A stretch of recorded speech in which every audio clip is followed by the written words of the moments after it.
Good evening to all. Am I audible? Yes, ma'am. Good evening. Dear participants,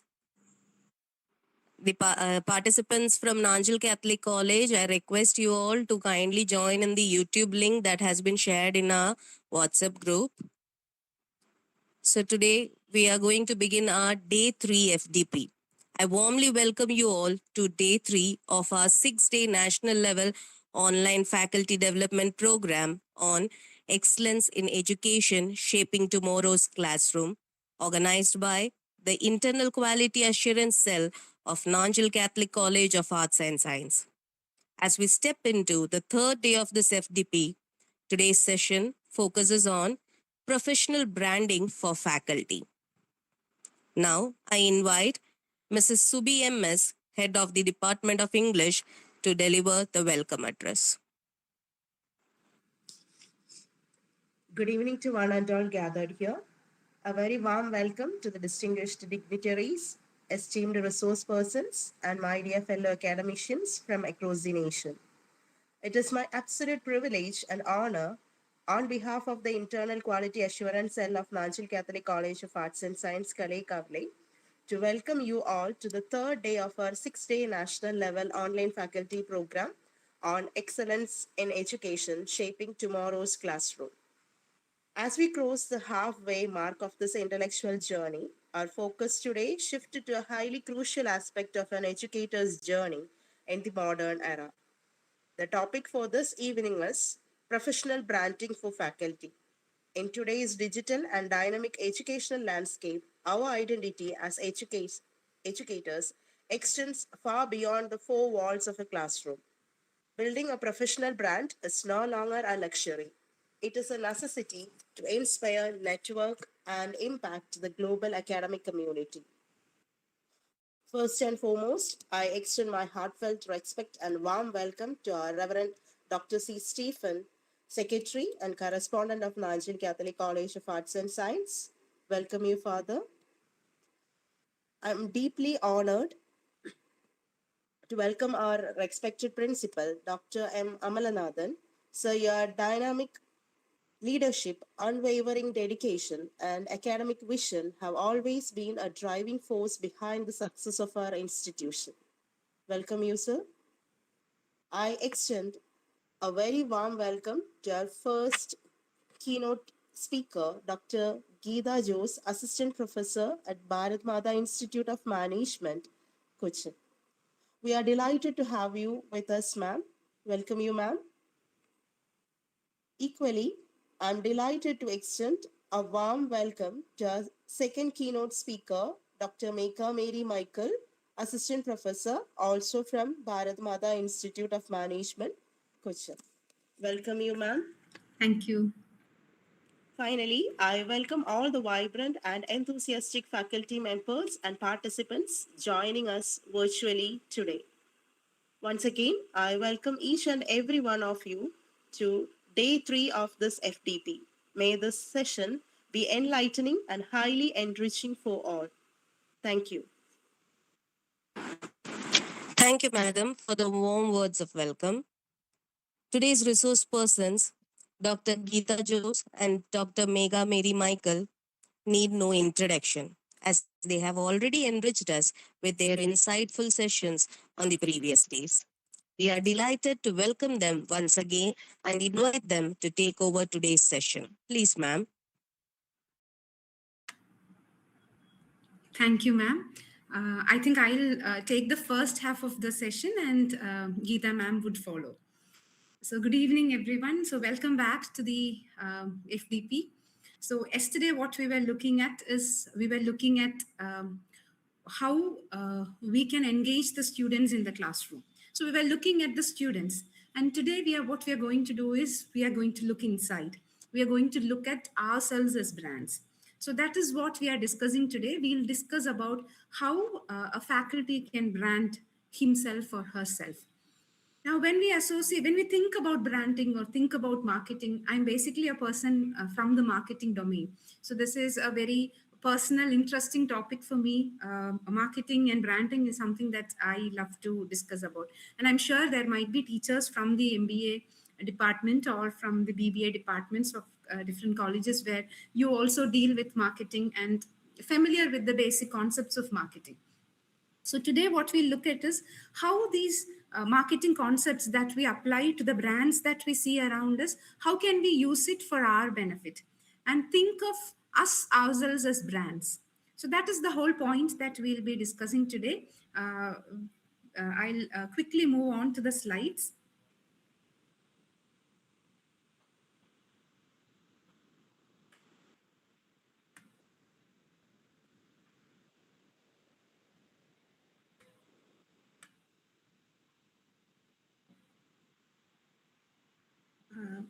Can you see my slides?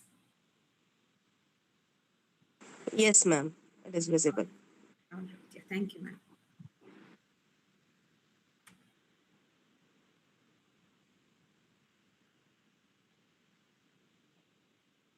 And put it on presentation mode.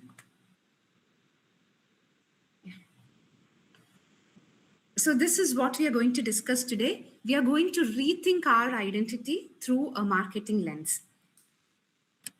So, let's start with a simple question.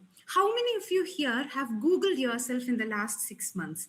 So, you can just raise your hands or maybe put it in the chat box. Have you ever thought of Googling yourself? Yes, there are a few of you who are raising hands. Yes, you have Googled yourself in the last 6 months.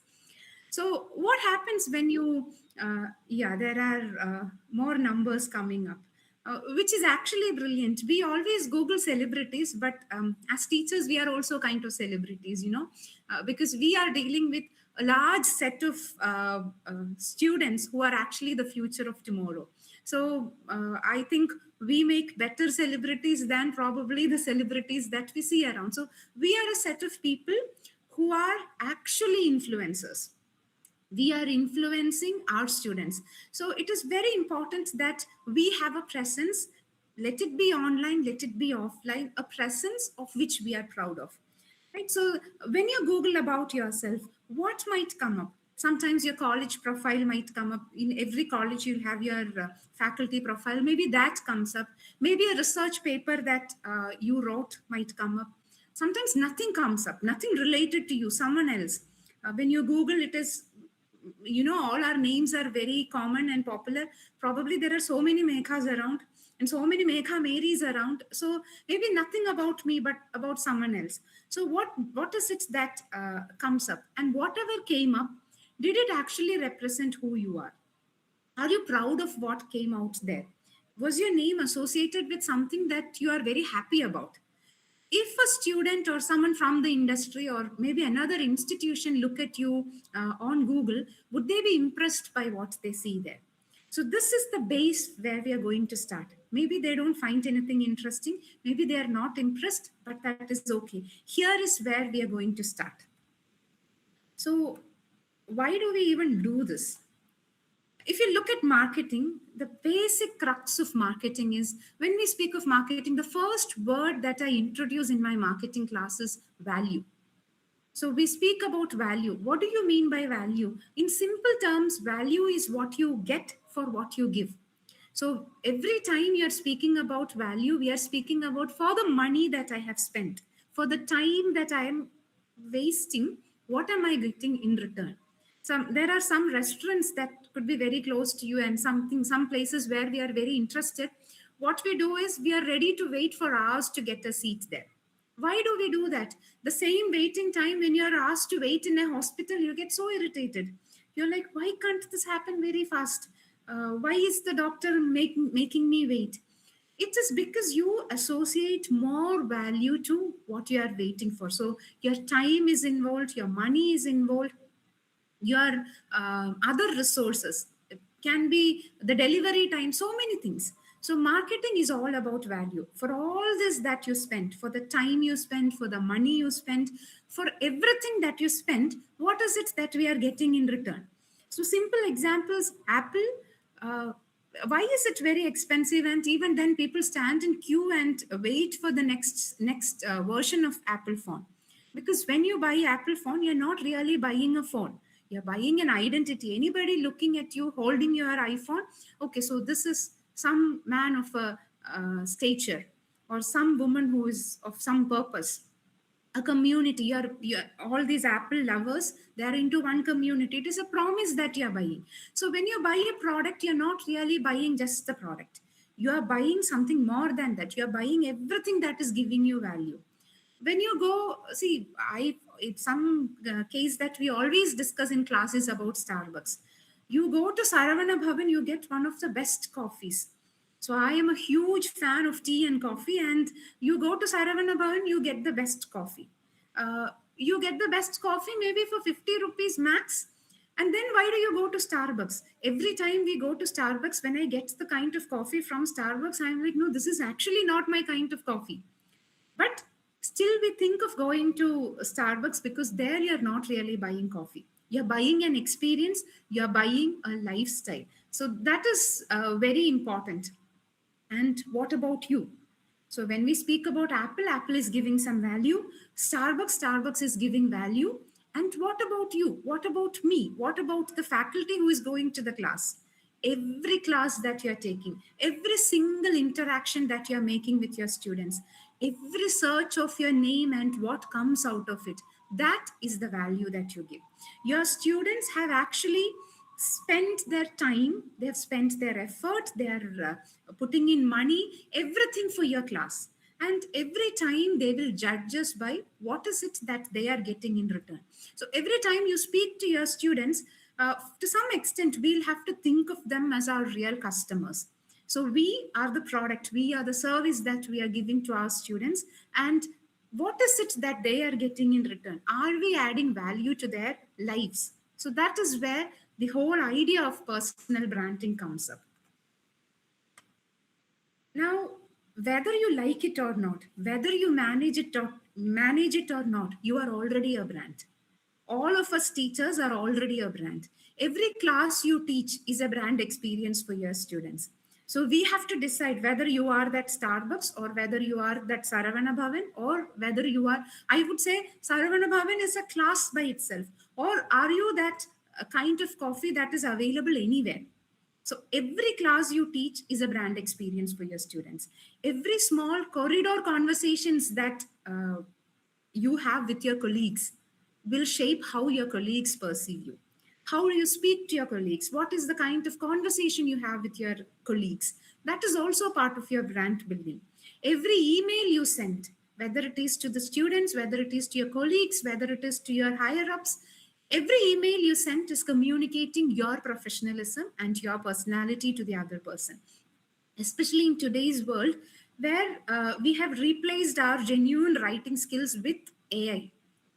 What we send across should actually speak about your personality. Now, that is where, when we depend a lot on AI, what could happen is our personality is missing out. What you are as an individual, you're not able to communicate. Everything looks very polished, everything looks very good English, but probably your personality is getting missed out there.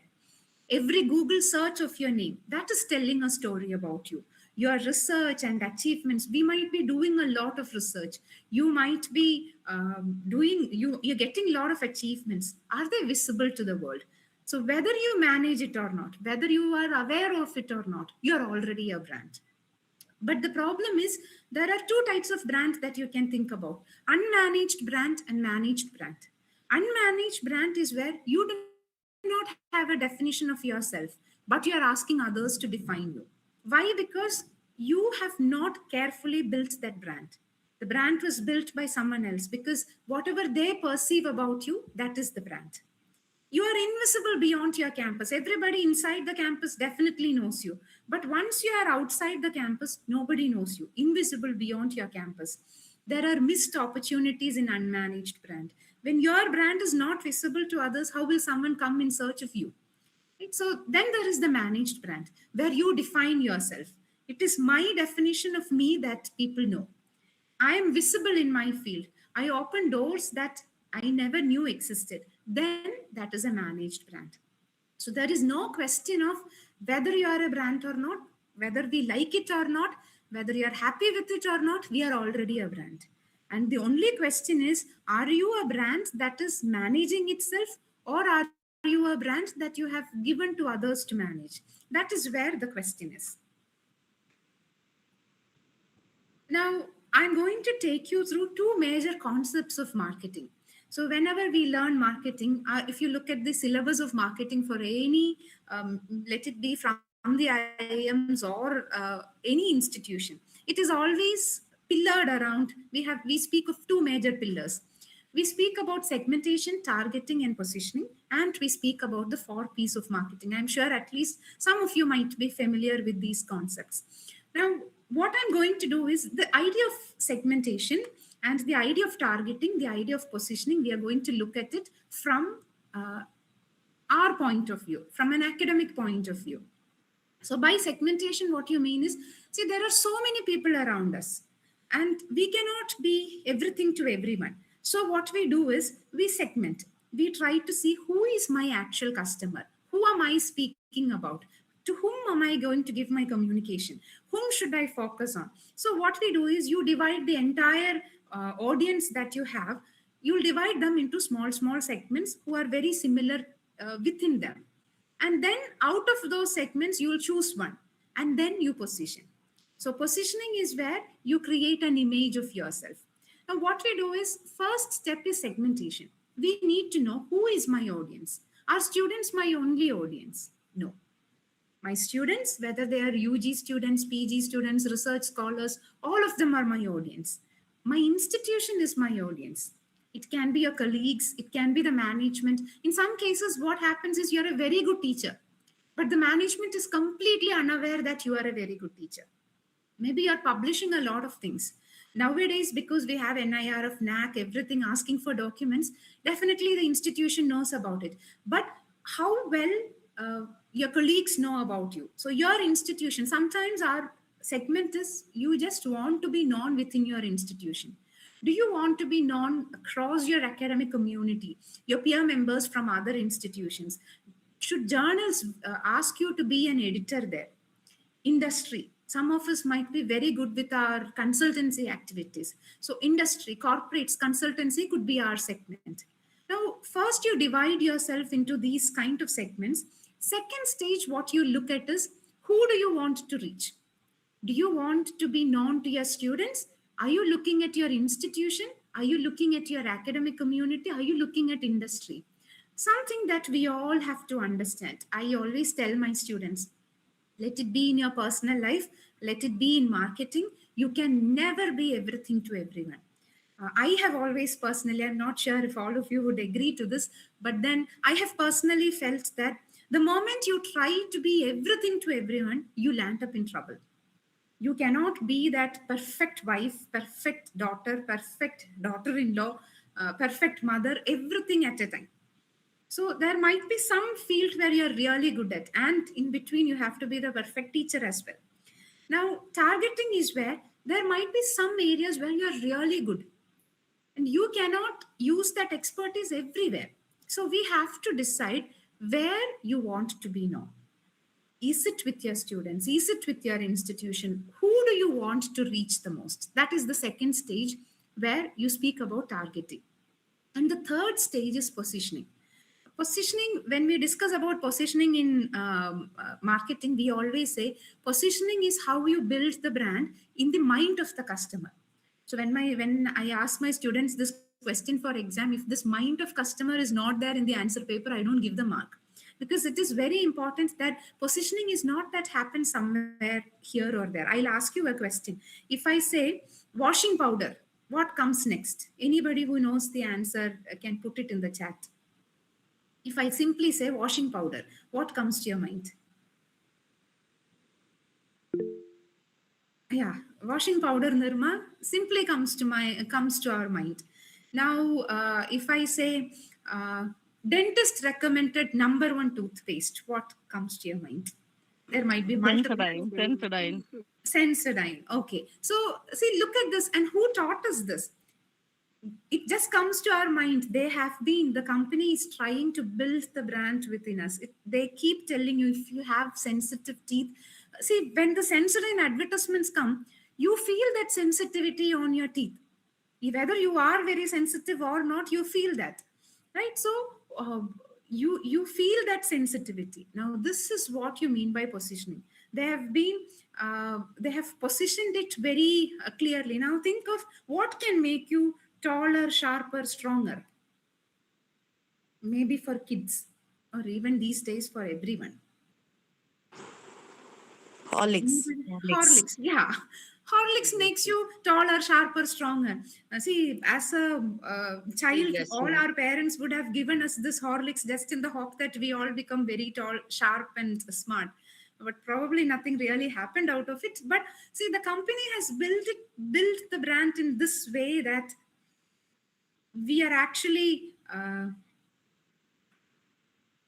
we are actually seeing it happen in real life. We know that every brand has something to speak about us. So this is what we speak as positioning. When you think there should be some drink that can make me tall, Horlicks should come to your mind.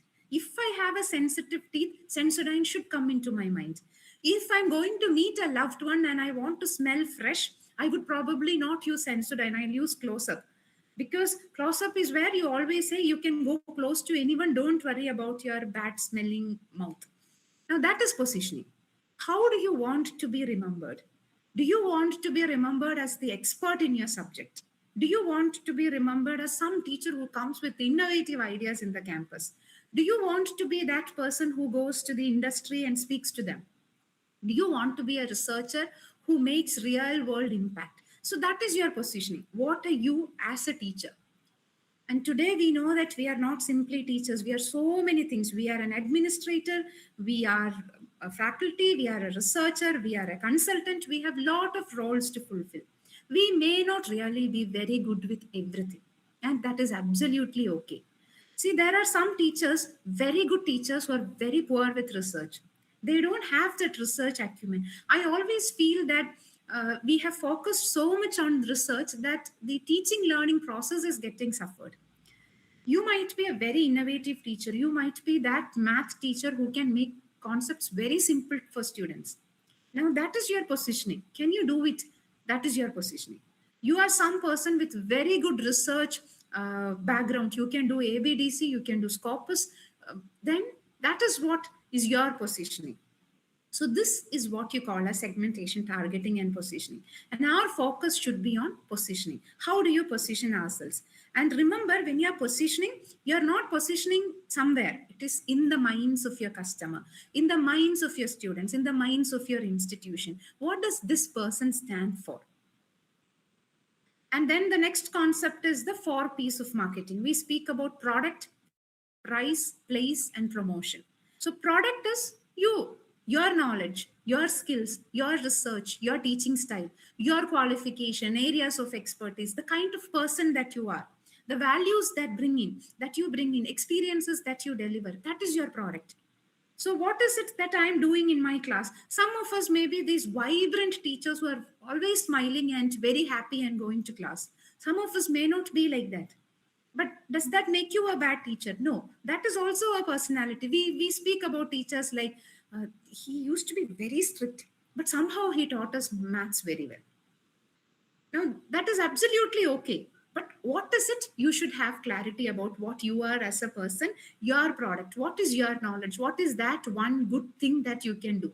And you should also remember there are some things that we do very well, but may not add on to your brand. Something I always think about is one thing I have, I'm very confident of it, is my handwriting. I can write beautifully, but I've not found a source where place where I can put it into use as a teacher other than writing certificates. So our skills, our knowledge, whatever we are good at, it should have some meaning to the profession that we are in. So that is your product. There is price. What is your worth? When we speak about price, it is not just your salary. It is your perceived value in your field. What do people think as my value in this particular academic area? Are you able to get consultancies, publications about the talks you deliver? How you price yourself? So if I go and say that this is my price, can you price yourself like that? I would say that it is many times as faculty we underprice ourselves. but we have to stay visible. And place, where do you show up? Where can I see you? Are you limited to your classrooms? Are you limited only to your institution? Do you go for conferences? How good is your LinkedIn account? Are you writing for journals? How well you have branded yourself in the institution website? So in the institution website, all of us have a photograph and a brief write-up about ourselves. Are you changing it every now and then? Every time you make an achievement, are you changing it? Your years of experience, are you changing it? Are you asking the institution to change it?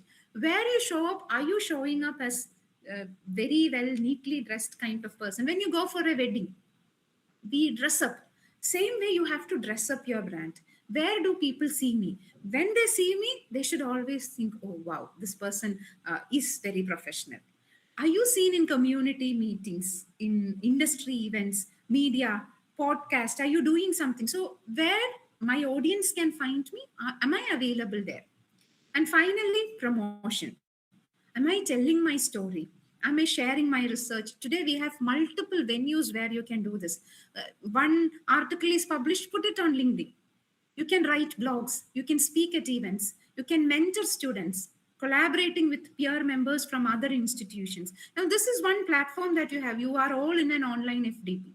There are faculty from different institutions. Are you collaborating with them? You meet them online and you just like that become friends. And this academic collaboration is very important. Your online presence, what does it say about you? So am I telling the story, or am I asking other people to tell my story on my behalf?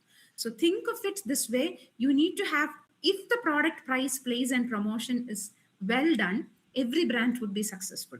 You have to have a very good product, price it very well, place it very well, that is the delivery logistics part, do it very well, promote your products, every brand is going to be successful. So that is why we call this as a pillar of marketing. So remember, you are the product, you are the marketer and the brand manager all in one. In real life, you have to position. So positioning is where you have to be relevant to people. So how can you position yourself?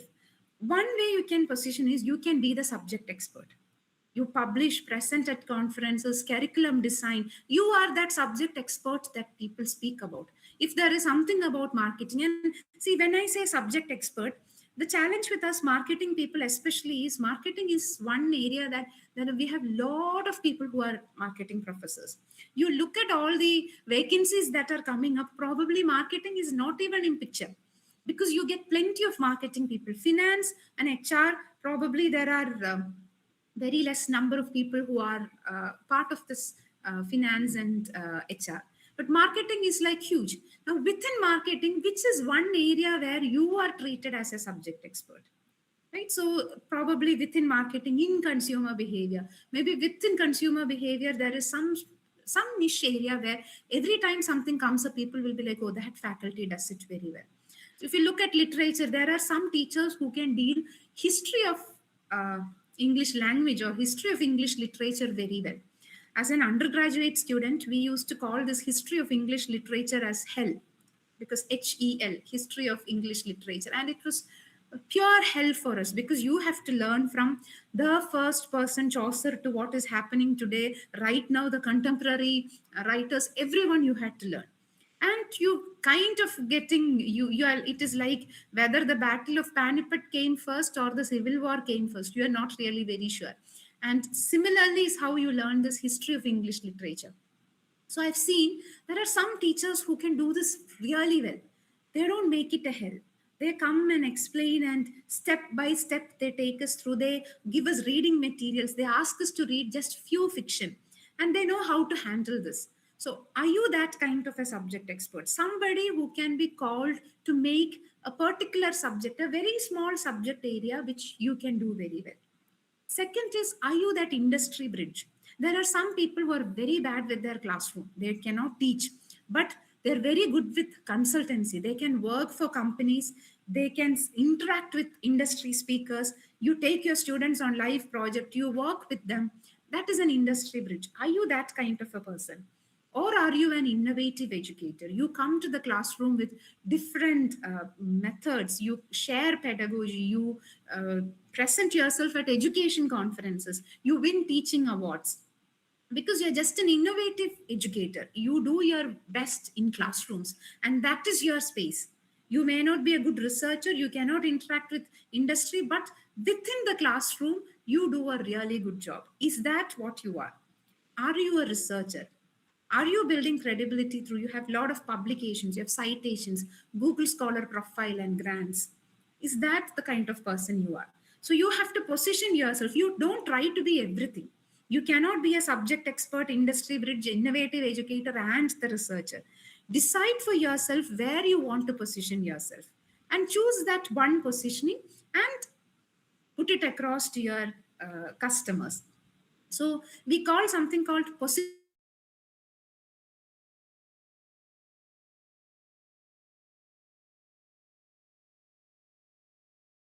map, where you're looking at suppose you're a person with a thought leader, but we have a lot of people who have very low expertise and high visibility. The moment they open their mouth, it is a problem. They are loud but lost. There are people, the biggest problem is people who are high in their expertise but low visibility. People don't know about them. You are very good with your area, but people do not know about you. You can write about a particular theme in the newspaper, but the newspaper doesn't contact you. These kind of people are hidden gems, and I'm sure majority of us sitting here would belong to that category. We have that passion to uh, learn our subject, we have understood our subject, we know our subject, we are completely perfect with it, but nobody knows about it. So we are that hidden gem. And our idea is to move from that hidden gem to the thought leader. So that is what the movement that you'll have to look. Now, how do you do it? Your digital presence is very important because your brand is not something that works from 9 o'clock in the morning to 5 o'clock in the evening. It doesn't stop there. LinkedIn, your LinkedIn profile has to have a professional storefront. That is your professional retail outlet. So if you think of yourself as a retail outlet, how would you look like? Will you look like a Reliance supermarket, or will you look like a West Side? Your complete profile, do you have regular posts, do you connect with industry and peers? So that is your LinkedIn. You have to make sure that you update your LinkedIn profile very often. Google Scholar. Now, this is one place where you have to claim your profile, create your profile in Google Scholar. All your publications should be in place and track all the citation. A cited researcher is a visible researcher. So that is some place where you'll have to be available. ResearchGate and academia.edu. Share your papers, follow peers, look at other people who are working on similar academic areas. Follow them. I would say look at all international people who are on ResearchGate who work, uh, interact also. You have to participate in the discussions there, and people will notice you. Your institution's website, is the profile updated there? Does it reflect who you really are?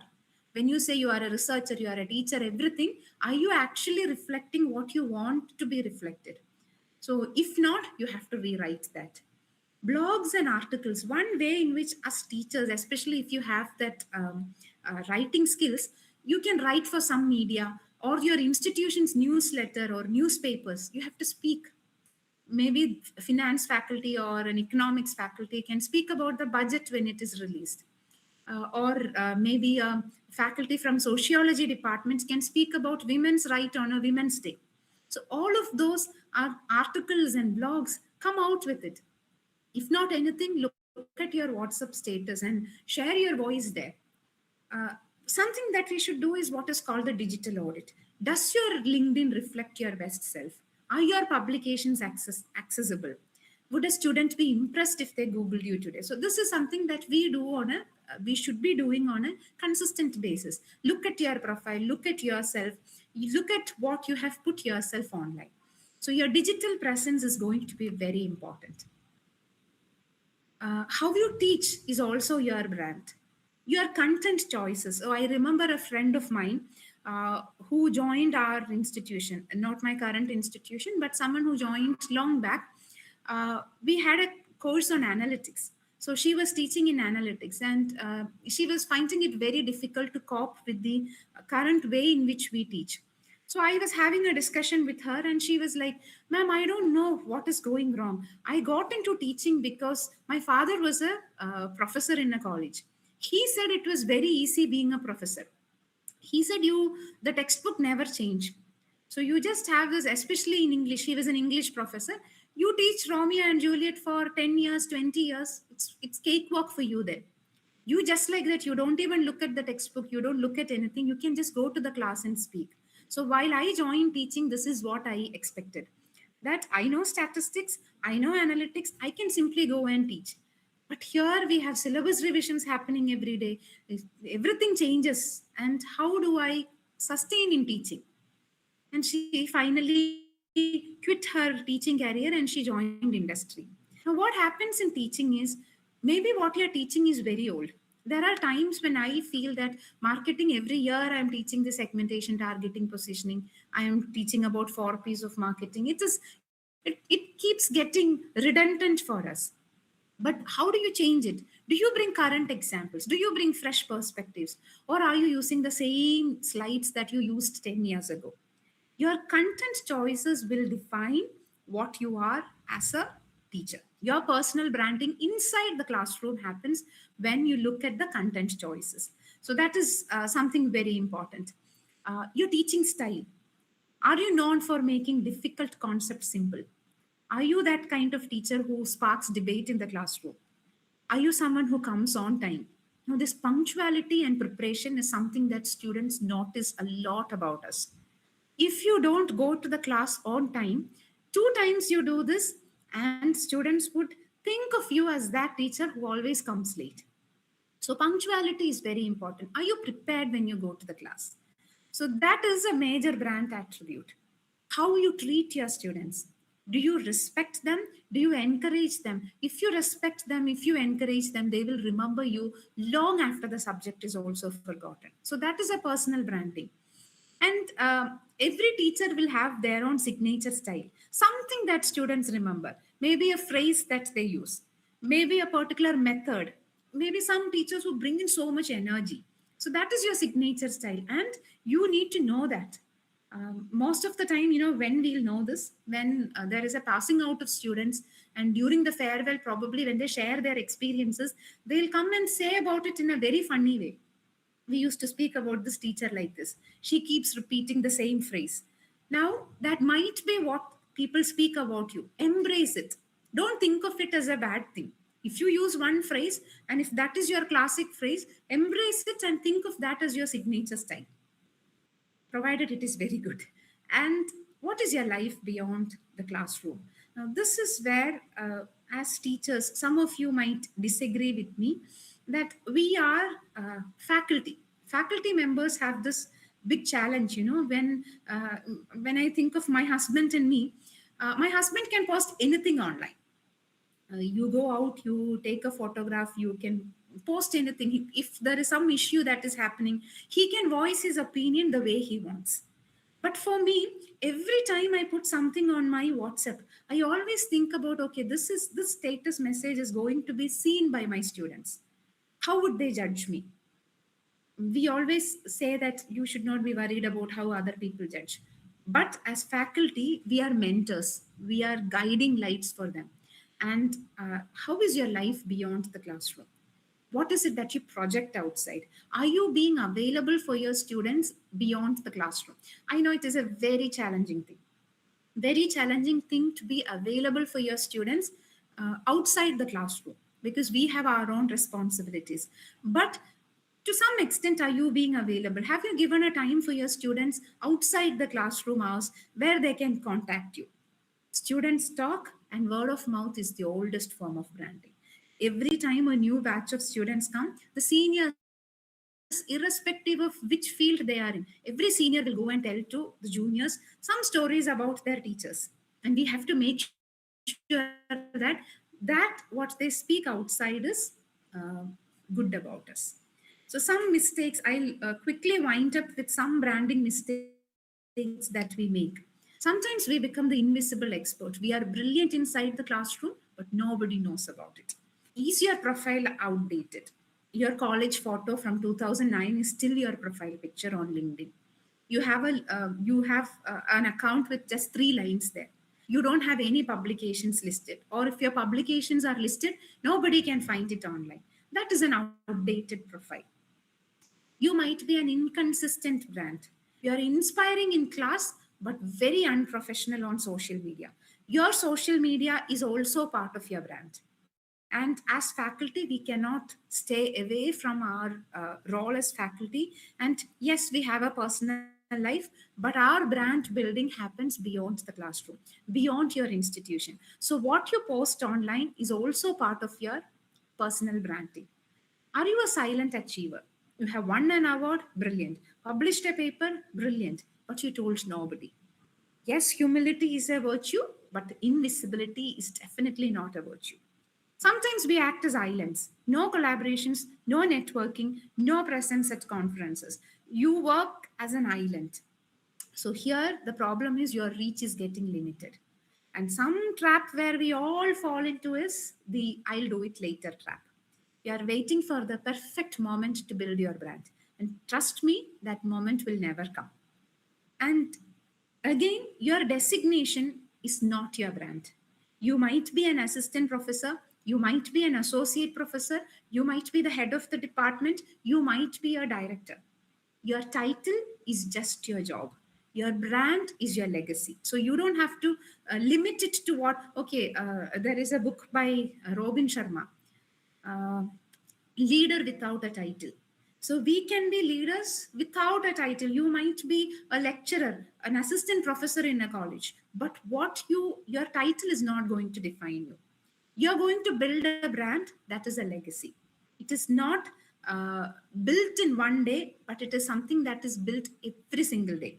So we have to make sure that this brand building happens intentionally, not by someone else. So these are some thoughts that I had as a winding up for you. We can probably Google ourselves, update our LinkedIn, write a brand statement for you. What do you do? Who are you? What do you do? For whom do you do it? Right? And then you can claim your Google Scholar profile, look at all the publications, make sure that your research is visible. Try writing one article or a post. Go attend one event, which is something that you're doing right now. Some industry meetup, some webinar, show up where your audience is. So this is all that I have to speak about in terms of the personal branding that you are building. So I think I have taken slightly more time than what was allotted to me, but this is all that I have to share with you. So if there are some questions, something that you would like to discuss, I'm here to take it up, or some experiences that you would like to share. Anything. Or if you want to keep it towards the end of the session, even that is fine. Because Geetha ma'am is waiting for her session as well. Now, what we have done is, I have discussed about personal branding. Now, Geetha ma'am would be looking at how your institution is also a brand. So your brand and your institution brand should go well together.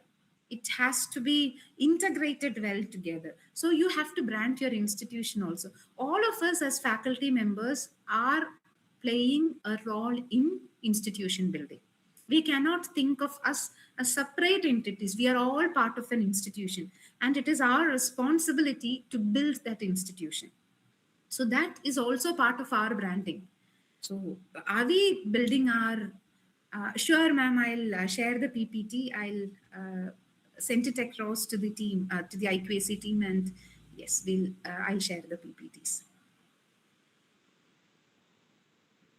Right. So I think Geetha, ma'am, probably you can take up, and if there is, thank you, sir. Geetha, ma'am, you can take up the session, and probably if there is some questions, you can post it across in the chat, which we can take up later on. So it was wonderful having the sessions with you. And thank you so much again, once again, for this opportunity. Thank you so much. Thank you, ma'am. Geetha ma'am, now the session is yours.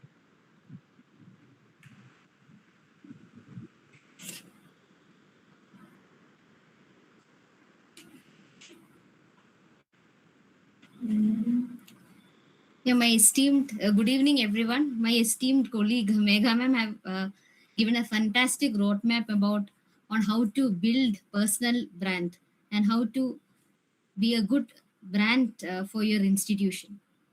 How to build credibility, how to build visibility, and how to build academic identity. And your personal brand as an educator or as an expert in research or any area as an educator doesn't exist in vacuum. So your voice need to be heard to the outside world through some medium, and that medium is your institution. So it is the institution that helps you to amplify your voice to the outside world. And for example, an institution has an excellent set of professors, and it is not known to the outside world. The brilliance of these professors is just closed behind the walls of the classroom, in the walls of the classroom. What happens? The excellence of the institution is not known. So, the institution's excellence is not visible to the public. So, there is a biblical phrase like, a lamp is not meant to be hidden under a bed. It is meant to be placed on a stand so that its light reaches everyone. Institution should become that stand that gives visibility to that light. So excellence in the institution, excellent teachers, excellent classrooms are not just enough, it should be visible. So so that is where the importance of institutional branding comes in. So for the next 15 minutes I'll just be sharing the importance of institutional branding, and at the same time what are the different methods of building institutional brands. Maybe your institution will be doing all that, but just to pinpoint some point, pinpoint some elements. I'll share the PPT now.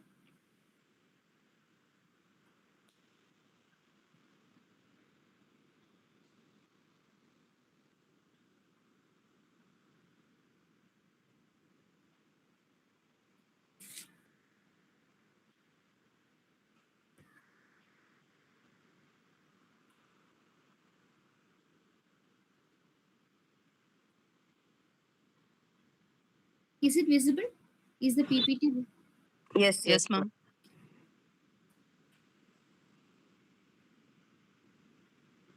So this is about, so your voice should be known to the public through your institution, and that institution, that is the ecosystem in which you have to thrive.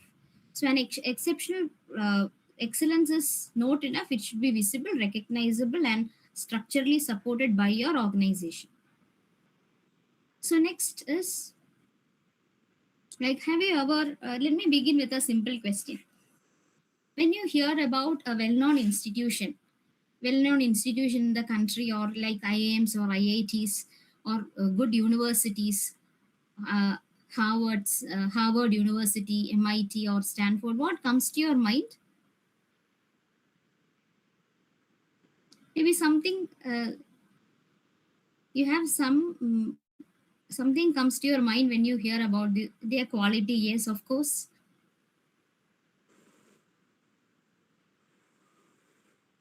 Yeah, standard quality. Maybe again, maybe excellent placements, academics, the quality of teaching, learning process, the standard. Yeah, we have some perception about them. So the next question is, we have never seen that maybe we have never, at least most of you have never seen the institutions. I have never visited such institutions, but I have not even met a student there in Harvard or MIT. But we have a perception about them. That is a good perception, a rock solid perception is framed in our mind. That is brand. That is raw institutional branding. Do you think it is just through advertisements? If a company, if an in educational institution is giving a full expensive one-page advertisement in a newspaper, is it the only way? Is it how they become more known to the public? Is it their excellence? Or if they give glossy brochures? No, if that is the case, every institution can become a good brand. So here is the difference. So for example, here comes the importance of both internal and external environments. Maybe people in social sciences, faculty of social sciences, may be understanding the importance of internal environment and external environment. So internal environment means what the institution really is. The people, the teachers, with respect to academics or preparation, uh, the examination we conduct, the academic culture, the leadership, the values, all that becomes the internal environment. And external, yes, through the students and faculty who are the brand ambassadors. Yes, ma'am, exactly. Then, external environment is about how our college or how our department is perceived outside, the public image, the digital visibility, and market reputation. For proper institutional branding, there should be a proper balance between this internal environment and external environment. So, do you know how this imbalances?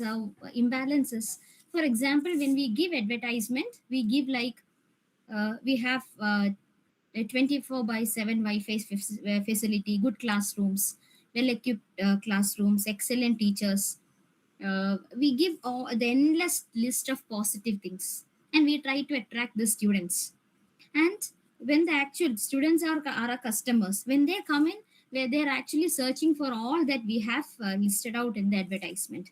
And when they come in and they find out that okay, there is shortage of faculty, the teaching learning process is not happening properly, maybe the discipline is not as expected, what happens? There is some dissonance in the minds of our students. So there is an imbalance between internal and external environment. So that will definitely affect our institutional branding.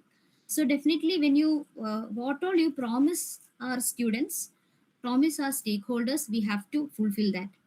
Then there can be imbalance in the other way also. For example, we have an excellent team of teachers. We are doing excellent research. We have collaborations. We have good campus placements, but we are not visible to public. We are not posting it anywhere in social media. So again, there is an imbalance. So we have to remove all this imbalances. There should be some balance between internal and external environment. Then definitely institutional branding will be. We can do it in a powerful way.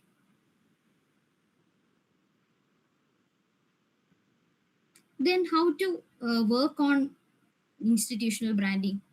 For example, we have three levels here. One is foundation level, infrastructure, and finishings. Like every building has a foundation. Same applies to institutions. So our foundation includes especially the elements we have included in our vision and mission statements. I don't know whether we might be even I we might be we may not remember the mission statement of our institution. I don't know any of us here, word by word. It is we remember the mission statement. So mission statement and vision statement is like that is the promise that we give to the community and that we give to the students. So, for example, I have just taken the mission statement from the college's website, that is Nanjil College's website, to provide innovative teaching opportunities, environment, and experience that enable students to grow proper and grow, prosper, and transform the world. So these are the promises that we have given to the kids here. So in the foundation, we have to ensure that we have a culture. We have promised different educational opportunities. We have promised a different experience. We have promised that okay, you will have a good environment here. So all this becomes the foundation. So for that, what we have to do, we have as faculties, we have to prepare. We have to prepare. We have to conduct exams in a disciplined way. All that becomes our foundation, but the foundation is never seen to the outside world. Our works are not seen to the outside world. So that is the foundation, and next comes the infrastructure. That is all the facilities in the organization becomes the infrastructure. Placement cell, for example, we have promised placement cell, and a student finds that the placement cell is not working, it's not functional. What happens? That will reduce that will reduce the confidence of the students. We are not providing aptitude training, that again will reduce the confidence of the students. But if you are providing aptitude training and we have a fully functional placement cell, especially the placement cells of the organizations, maybe the placement officer may be making 500 plus calls to connect with the companies to arrange the interviews and all. So that actually this is not reflected in our to the outside world. But all this come to the finishings. Finishings means marketing,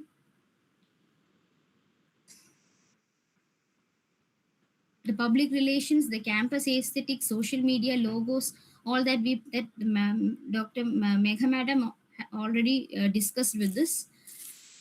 So, if you have a rock solid foundation and infrastructure, finishings will be lasting. A brand that built on flawless finishing without a strong foundation and infrastructure will definitely it will crack under pressure.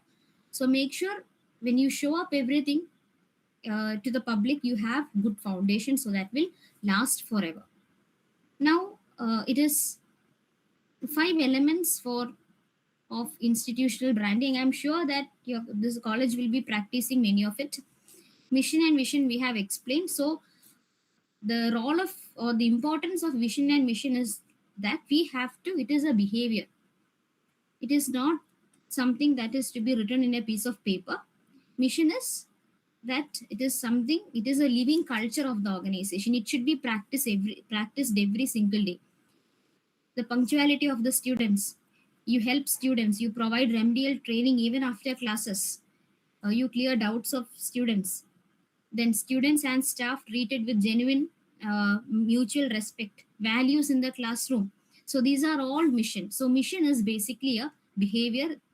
The next one is your unique value. Why should someone choose us? Someday one brilliant student comes to you and asks, "Madam, sir, why should I join this? Why shouldn't I join in the other college?" You should have something concrete to tell them. You should tell them the distinctiveness of your department. What I'll say is like every department should have this unique value that should be by heart for every teacher, and you have to communicate it to the students. Yesterday we had a session in our college, and one of the resource person told us that earlier we had this distinctiveness. We wrote the distinctive. We used to write all this in our diary, but the resource person told us like you have to by heart this, and you have to make students by heart this. So, what is your speciality? What make you different from other colleges, other departments? Maybe some departments is famous for their some colleges are known for their stellar placements. Some are into research and innovation, discipline and student support, good student support. So what is be known for something specific. You should not be general when you tell about your unique value. If you are telling something or communicating something very general, that is same for every college, so students may not find it so attractive. So try to find something that should be that should be your competency, that should be your USP. Then the next one, community and student student programs. I would like to know about what are the extension and outreach activities in the college.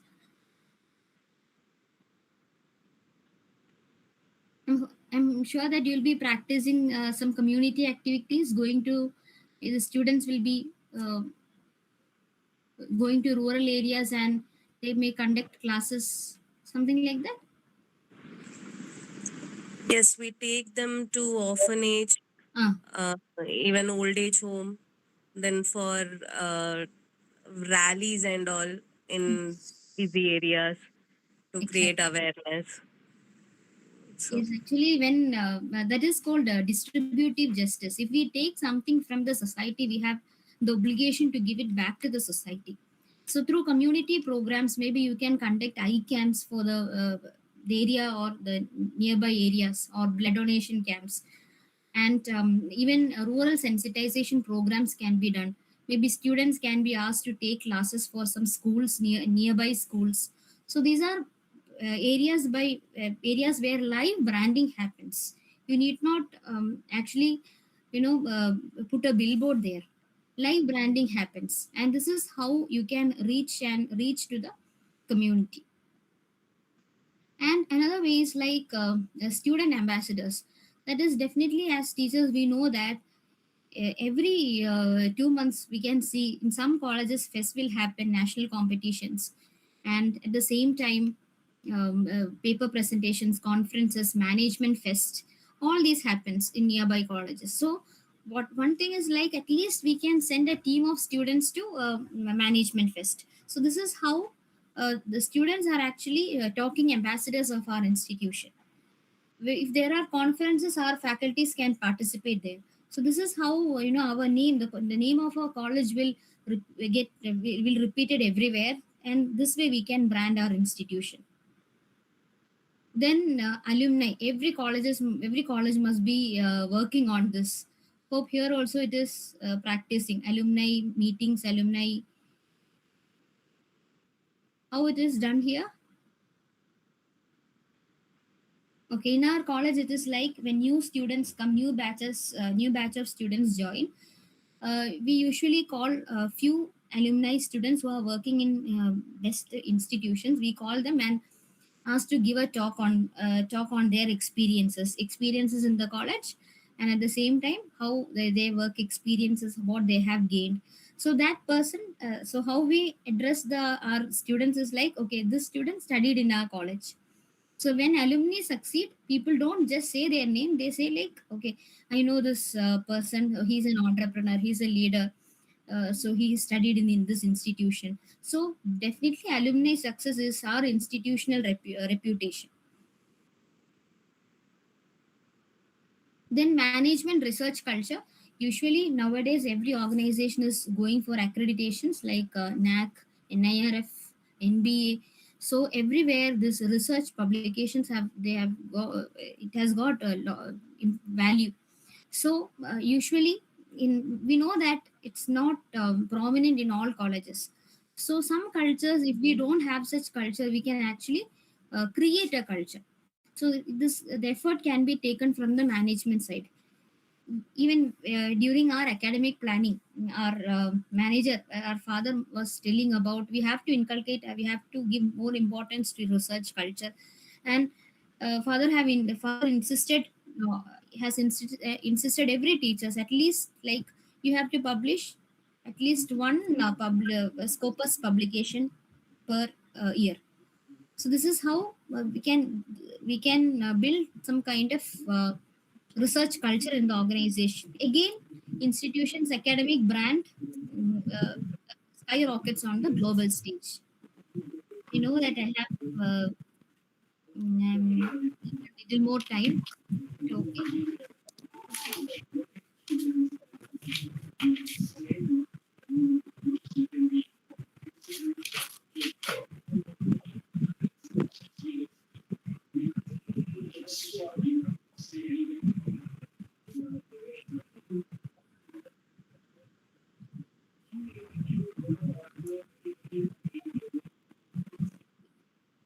Then the next one is small but powerful branding moments. These are small cues. Green campus environment creates the first feeling. Even uh, if a guest come to your campus, the guest first sees how our campus is. So that is something the guests feel. So you can actually create a good campus. Then discipline, warm guest reception. These are some points you can note down. Then this one is followed in our institution, that is personalized thank you message. It is like, if you have a speaker for a conference or any other program, at the end of the day we send a thank you message to our guest speaker. So the the person may not, the resource person may not be remembering the, I mean, the PPTs or all that may not be, the resource person may not be remembering all that. But thank you note, that will be more emotional for emotion. There will be more emotional connect with the resource person. And for every event, we can easily approach this resource person. So it will not find it difficult for approaching the resource persons again and again. That is one small thing we do, and we find that it is really working.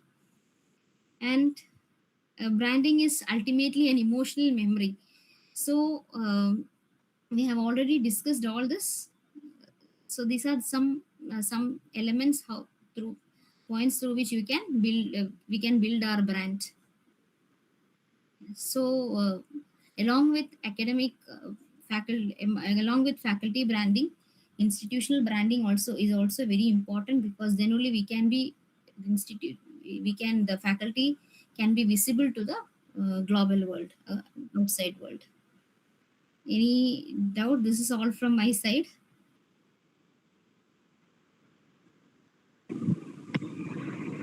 Thank you so much, ma'am. Now, dear participants, it's your time.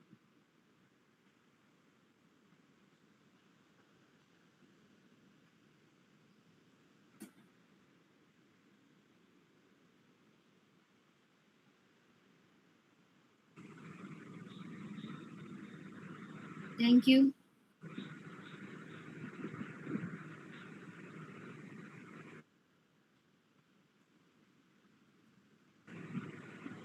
Dear participants, if you want to share any feedback or Good evening, have ma'am. any It was a wonderful session. Thank you, I'm, ma'am. I'm Dr. Shaila, Assistant Professor, VO Chidambara College, Thoothukudi, ma'am. I have a small clarification. You have explained very well. On seed funding, can you add some examples Yeah. how we can mobilize seed funding for any kinds of events? The first thing is, what we do actually in our colleges, like for science projects, especially for experiments, we get funding from companies. And other than that, if you have research publications, then you get incentives as well. That is how we motivate the teachers to publish articles. Regarding seed fundings, the institution, there are some incubation cells in the department. They try to have collaboration with companies. So if you submit a project, uh, if they approve the project, they will get funding on for that project. That's how we try to get seed funding.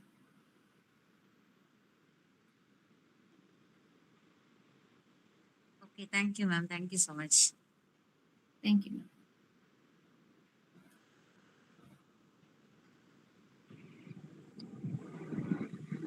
dear participants, do anyone else need any clarifications?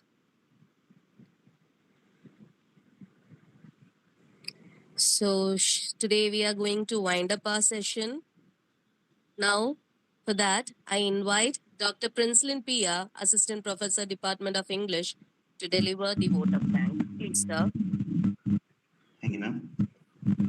This successful gathering is like a beautiful book. Each person here today became a meaningful page in it. With a heart filled with gratitude, I consider it's a privilege to deliver the word of thanks for this wonderful occasion.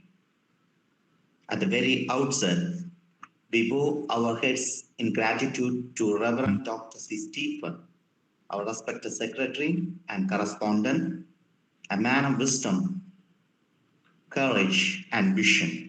Thank you, Father. Then, our sincere thanks to our esteemed principal, Dr. M. Amalanathan, whose constant support and continuous inspiration makes the institution to the next level. Thank you, sir.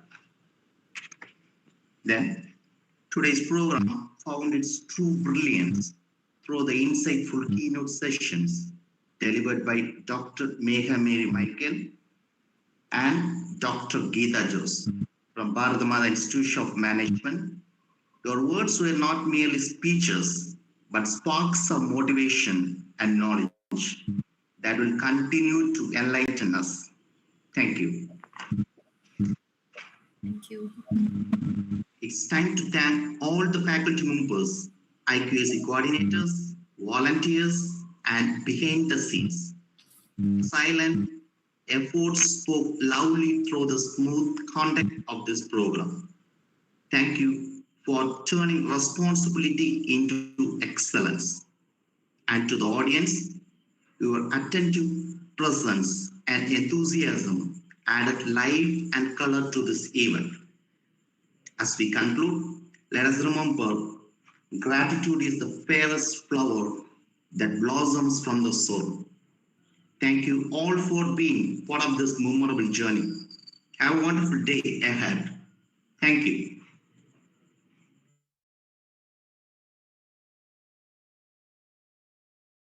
Thank you so much, sir. The feedback link for the day has been posted in the chat. With that, we come to the end of today's session. Thank you all for your active participation. We look forward to meet you again tomorrow for another informative and engaging session. Have a pleasant evening. Thank you all. Thank you, ma'am. Thank you all. Thank you, ma'am.